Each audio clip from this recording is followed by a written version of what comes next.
Oke, Assalamualaikum warahmatullahi wabarakatuh.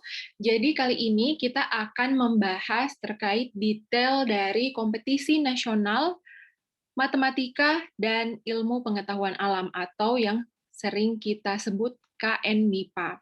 Nah, untuk video ini sudah banyak yang bertanya terkait detail dari kompetisi nasional Matematika dan Ilmu Pengetahuan Alam atau KN MIPA untuk 2022, tapi hingga saat ini belum ada rilis terkait detail KN MIPA 2022. Nah, karena itu kita akan menggunakan atau kita akan membahas kali ini tentang detail dari KN MIPA 2021, karena biasanya setiap tahun itu tidak jauh berbeda. Nah, jadi untuk kali ini saya akan bahas khusus untuk biologi ya. Nah, yang pertama terkait kapan biasanya seleksi KN MIPA dilaksanakan. Nah, KN MIPA itu kan ada 3 tahap ya. Yang pertama tahap satu itu dilaksanakan oleh perguruan tinggi. Jadi masing-masing perguruan tinggi secara mandiri membuka pendaftaran dan menyeleksi mahasiswa yang berminat untuk mengikuti KN MIPA.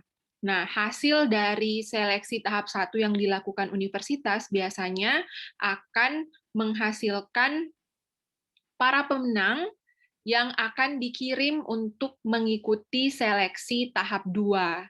Nah, seleksi tahap 2 ini adalah seleksi tahap wilayah, di mana teman-teman akan berkompetisi dengan mahasiswa dari universitas lain, tidak hanya dari provinsi teman-teman, tapi juga dari provinsi lain yang sewilayah dengan Anda. Nah, kita lihat di sini wilayahnya. Nah, ini detail pendaftarannya ya. Jadi, seleksi tahap 1 dilakukan oleh universitas, tahap 2 dilakukan secara online oleh masing-masing perguruan tinggi. Nah, tahap 2 ini maksudnya pendaftarannya ya. Pendaftarannya dilakukan oleh perguruan tinggi hasil dari seleksi tahap 1, tapi untuk penyeleksiannya sendiri itu dilakukan secara nasional oleh Puspresnas. Pemenang dari masing-masing wilayah nantinya itulah yang akan mengikuti seleksi tahap 3 atau seleksi nasional. Nah, ini teman-teman bisa lihat di halaman 8. Linknya nanti akan saya bagikan di kolom komentar untuk melihat lebih detail terkait pedoman ini. Nah, di wilayah 1 itu Sumatera Utara, wilayah 2 Sumatera Selatan, Bangka Belitung, Bengkulu, Lampung, wilayah 3 DKI termasuk UI, kemudian wilayah 4 Jawa Barat. Nah, seterusnya di sini untuk wilayah 9 ya, Sulawesi Selatan, Sulawesi Barat, Sulawesi Tenggara, kemudian wilayah 10, wilayah 11 hingga wilayah 16. Nah, jadi untuk pemenang dari masing-masing wilayah ini itulah yang akan mengikuti tahap 3. Nah, pertanyaan selanjutnya yang muncul dari teman-teman ini adalah terkait jadwalnya. Kapan sih sebenarnya diadakan KN MIPA 2022? Sebenarnya ini tergantung dari panitia. Tapi biasanya sosialisasinya itu bulan Mei seperti tahun lalu ya. Kalau kita berpatokan dari timing tahun lalu, bulan Mei itu sudah mulai disosialisasikan dalam artian pedomannya sudah dirilis. Nah, lalu pendaftaran sudah dibuka. Ketika pedomannya sudah dirilis itu biasanya pendaftaran sudah dibuka. Lalu seleksi tahap 2 itu biasanya akhir tahun lalu ya, tahun lalu itu akhir Juni. Akhir Juni 23 sampai 24 Juni. Nah, karena itu sekarang kan sudah bulan Maret ya. Nah, biasanya bulan Maret, April itu sudah dilakukan seleksi tahap 1 oleh universitas. Nah, setelah selesai seleksi tahap 1, biasanya masing-masing universitas melakukan pembimbingan selama bulan April, Mei untuk persiapan seleksi di bulan Juni. Nah, hasil seleksi tahap 2 di bulan Juni ini kemudian pemenangnya akan kembali berkompetisi di ajang nasional, di tahap nasional itu di akhir Juli, seperti itu. Jadi memang kurang lebih dari tahap 2 sampai tahap 3 ini bisa sekitar 2 bulan ya prosesnya. Kemudian yang tidak kalah penting dan selalu ditanyakan adalah terkait materi. Materi apa saja yang perlu dipelajari kalau misalnya mau ikut KN MIPA bidang biologi. Nah, sebenarnya kalau mau ikut kompetisi berarti harus belajar sebanyak-banyaknya ya, tapi kita juga harus memperhatikan pedoman. Jadi apa sih yang menjadi poin penting untuk materi biologi? Jadi ada 6 kelompok penting untuk materi biologi. Yang pertama, biologi sel. Oke, kenapa biologi sel ini jadi nomor 1? Karena kan kajian biologi kita dasarnya terkait organel-organel, kemudian kimiawi sel, seperti itu. Siklus sel, mitosis, meiosis, itu termasuk soal-soal yang sering muncul kalau terkait biologi sel, teknik penelitian dalam biologi sel juga. Nah, kemudian genetika dan biologi molekuler. Nah, genetika dan biologi molekuler ini di antaranya tentang materi genetik, soal-soal terkait pewarisan sifat, kemudian genetika populasi, kemudian persinyalan, transduksi sinyal seperti apa, kemudian teknologi DNA rekombinan seperti apa, teknik-teknik bioteknologi seperti apa. Jadi soal-soalnya sekitar itu. Kemudian yang ketiga, fisiologi dan metabolisme. Ini juga sering muncul.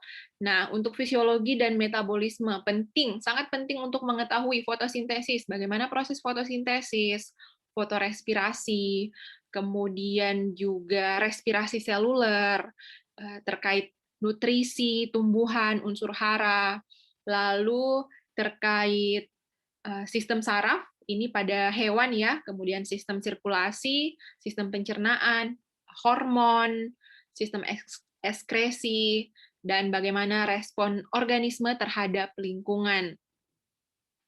Selanjutnya ada biologi perkembangan, reproduksi, dan perilaku, di antaranya terkait pertumbuhan dan perkembangan, kemudian kaitannya dengan industri dan lingkungan, bagaimana sistem reproduksi dan penyebaran organisme, dan juga terkait perilaku organisme. Nah, selanjutnya ada juga soal-soal keanekaragaman hayati. Jadi ini materi-materi anatomi tumbuhan, morfologi tumbuhan, kemudian struktur dan perilaku organisme, klasifikasi makhluk hidup, taksonomi, biosistematika, dan juga soal-soal evolusi. Nah, kemudian bagian keenam, topik keenam ini adalah ekologi. Jadi ini termasuk ya ekologi tumbuhan dan ekologi hewan terkait populasi, komunitas, ekosistem, biosfer, pencemaran, dan konservasi. Jadi memang materi biologi itu luas ya. Nah, tips untuk belajar mempersiapkan diri menghadapi KN MIPA 2022, yang pertama, perkuat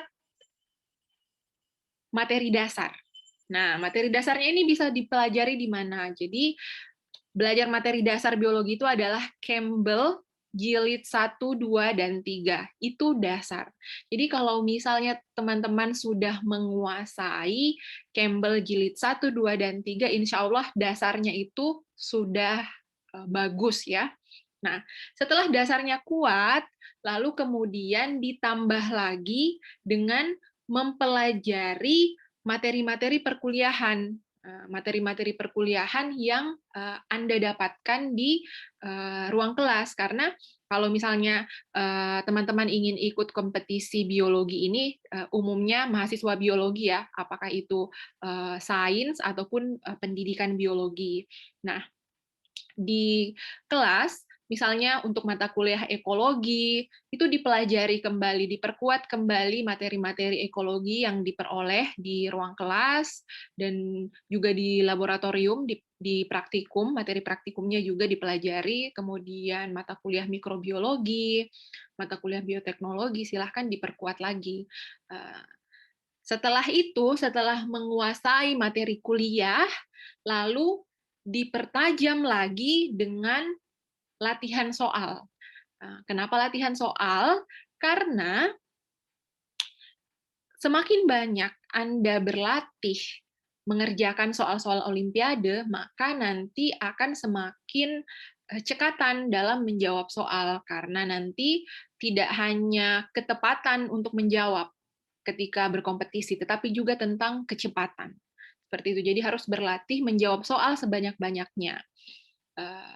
Kemudian selain menjawab soal sebanyak-banyaknya, tips ini sudah keberapa ya? Tadi Campbell, yang pertama Campbell, kemudian yang kedua materi kuliah diperkuat lagi, kemudian yang ketiga latihan soal, ya ini udah 3. Berarti tips keempat adalah coba, ini khususnya untuk yang lolos sampai ke tahap nasional ya. Kalau misalnya sudah lolos ke tahap nasional, selain 3 hal tadi, tips keempat adalah perbanyak membaca kajian-kajian penelitian terbaru di bidang biologi. Jadi ini bisa dibaca misalnya jurnal-jurnal terbaru terkait keenam materi ini.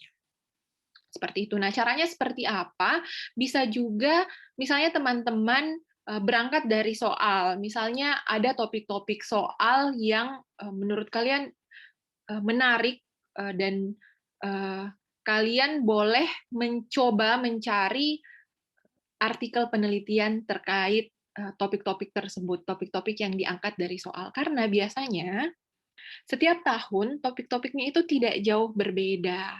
Jadi salah satu jalan ninja untuk menguasai materi KN MIPA adalah kita menjadi familiar, berusaha untuk bisa familiar dengan topik-topik yang diangkat pada soal. Jadi kalau misalnya ada istilah-istilah yang ketika teman-teman baca, teman-teman tidak tahu ya, oh ini maksudnya apa? Silahkan di Google search dan dibaca lebih detail, dibaca lebih jauh, dan dipelajari lebih mendalam terkait topik-topik tersebut. Oke, cukup untuk tips dari saya untuk mempersiapkan terkait KN MIPA 2022. Intinya adalah jangan cepat menyerah. Jadi kalau misalnya kalian masih semester 2 atau semester 4, semester 6, jadikan pengalaman di tahun ini sebagai kesempatan untuk mengukur kemampuan diri. Nah, selanjutnya, apapun hasilnya, itu silahkan dimanfaatkan untuk bisa berkarya dan berkompetisi dengan lebih baik lagi di tahun-tahun selanjutnya. Oke, demikian. Wassalamualaikum warahmatullahi wabarakatuh.